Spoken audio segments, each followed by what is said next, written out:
1992 November 15 ഞാൻ ജനിക്കുന്ന ദിവസം. അതുപോലെ തന്നെ എൻ്റെ ഗ്രാൻഡ് ഫാദറിനെ കാണാതാവുന്ന ദിവസം. എൻ്റെ ഗ്രാൻഡ് ഫാദർ കപ്പൽ ക്യാപ്റ്റനായിരുന്നു. ലോകം മൊത്തം ചുറ്റിയ ആളാണ്.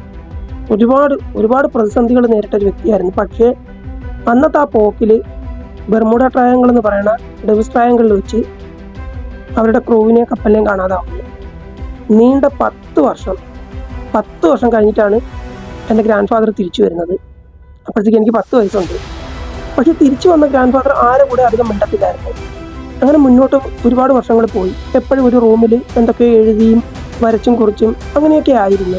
ചില നേരങ്ങളിൽ റൂമിൽ ഒച്ചപ്പാടും ബഹളം പോലെയൊക്കെ നമുക്ക് തോന്നുമെങ്കിലും അതൊരു ഭാഷയായിരുന്നാണ് അച്ഛനും അമ്മയും പറഞ്ഞ് ഞാൻ കേട്ടിട്ടുള്ളത്. അങ്ങനെ മുന്നോട്ട് പോകുമ്പോഴത്തേക്ക് എനിക്ക് ഓൾമോസ്റ്റ് ഒരു 16 വയസ്സായപ്പോഴത്തേക്ക് ഞാൻ ഗ്രാൻഡ് ഫാദറുമായിട്ട് നല്ലൊരു ബോണ്ട് ക്രിയേറ്റായി വന്നു.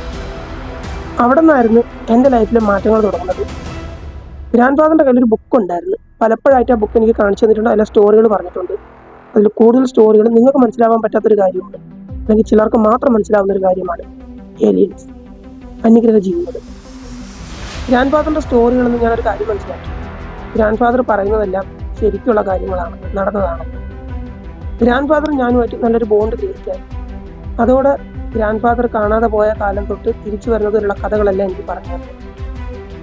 അതിനുശേഷം മറ്റാർക്കും ഷെയർ ചെയ്യരുത് എന്ന് പറഞ്ഞ് ഗ്രാൻഡ് ഫാദർ എനിക്കൊരു ബുക്ക് തന്നായിരുന്നു.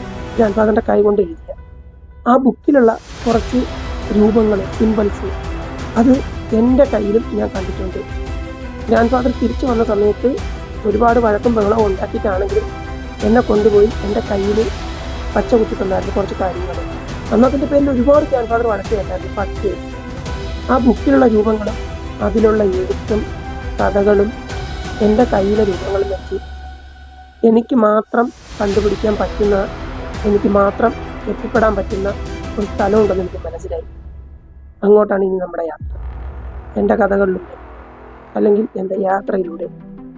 സോ നമുക്ക് പോവാം ഡെവിൾസ് ട്രയാങ്കിൾ.